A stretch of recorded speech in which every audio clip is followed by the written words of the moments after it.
Goeiemôre vriende en baie welkom by ons oordenkings op hierdie donderdagoggend.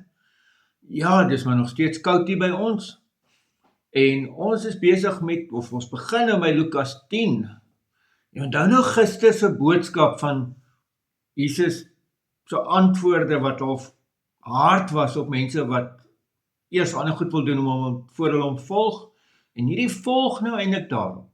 Want dit sê hierna het die Here nog 72 ander aangewys en hulle 2 voor hom uitgestuur na elke dorp en plek wat hy nog wou besoek. Hy het vir hulle gesê, die oes is groot, maar die arbeiders is min. Daarom moet julle bid tot die Here aan wie die oes behoort, om arbeiders uit te stuur vir sy oes. Gaan nou, kyk, ek stuur julle soos lammers tussen wolwe in. Moenie 'n beursie of 'n reisak of sandale saamdra nie, en moet niemand langs die pad groet nie. Watter huis julle ook al binne gaan, sê eers, vrede vir hierdie huis. As daar 'n vredelewende mens woon, sal die vrede op hom rus. Anders sal dit na julle terugkeer. Bly in dieselfde huis, terwyl julle eet en drink wat hulle aanbied, want die arbeider is sy loon werk. Moenie van huis tot huis rondtrek nie. As julle in 'n dorp kom en die mense verwelkom julle, eet wat aan julle voorgesit word. Maak die siekes wat daar is gesond en sê vir hulle, vir julle is die koninkryk van God op hande. Maar as julle in 'n dorp kom waar hulle julle nie verwelkom nie, gaan dan uit die strate en sê, selfs die stof van julle dorp wat aan ons voete kleef, vee ons af as aanklag teen julle. Maar dit moet julle weet, die koninkryk van God is op hande. Ek sê vir julle, vir die mense van Sodom sal dit op daardie dag draagliker wees as vir daardie dorp. Geliefdes, ons lees tot sover. Kom ons lees gou weer, wat het ons gehoor hier? Jesus stuur mense uit.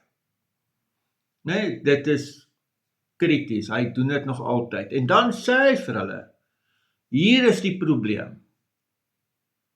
Die oes is baie groot, maar die arbeiders is min. Nou, dis toevallig nog altyd waar, nee. En dan bied Jesus die oplossing aan. Die oplossing is nie een of ander program nie, is nie een of ander kursus wat ons nou weer gaan doen nie. Die oplossing is, daarom moet julle bid tot die Here aan wie die oes behoort. Hierdie is nie my en jou oes nie, dis God se oes. Dit begin altyd deur gebed tot God aan wie die oes behoort. Jy kan nie op 'n ander plek begin nie. Maar is interessant, Jesus stuur hulle uit as arbeiders en dan bid hulle dat die Here arbeiders sal stuur en hulle gaan self. Nee?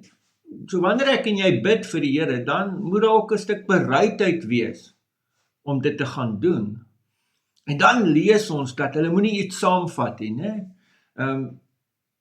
Dit gaan oor afhanklikheid. Hulle is totaal afhanklik van God. Die klink vir ons vreemd as daar staan, hulle moenie iemand langs die pad groet nie, maar groet in daardie tyd het 'n bietjie lank gevat, en Jesus wys op die dringendheid. Dis weer 'n keer die dringendheid van die aksie. En dit bly Jesus se sending, nie hulle se nie. Jesus stuur hulle na dorpe wat hy van plan is om te besoek. So hulle moet die weg voorberei vir hom, en die boodskap bly altyd dieselfde. Die koninkryk van God is op hande. Koninkryk van God het naby gekom. En hulle is veronderstel om hierdie boodskap in te dra. En dit is 'n boodskap van vrede. Hoor daar, wanneer julle, die eerste ding wat julle moet sê is vrede vir hierdie huis. Julle kom in vrede. Julle kom nie om te beklei nie, julle kom nie om te stry nie, julle kom in vrede. Julle bring God se vrede. Julle wil ook vrede maak tussen God en mense. As mense dit dan verwerp, dan is daar 'n profetiese handeling wat hulle uitvoer, die stof van hulle voete af te vee, en nog steeds 'n waarskuwing tot die mense terug. Die koninkryk van God is op hande. Julle moet dit weet, die koninkryk van God is op hande, maak reg. Ek vee nou die stof van my voete af en ek gaan nou hier weg, en ek sê vir julle, dit gaan vir Sodom op daardie dag draagliker wees, maar Daar's nog tyd. Hoor die dringendheid van dit.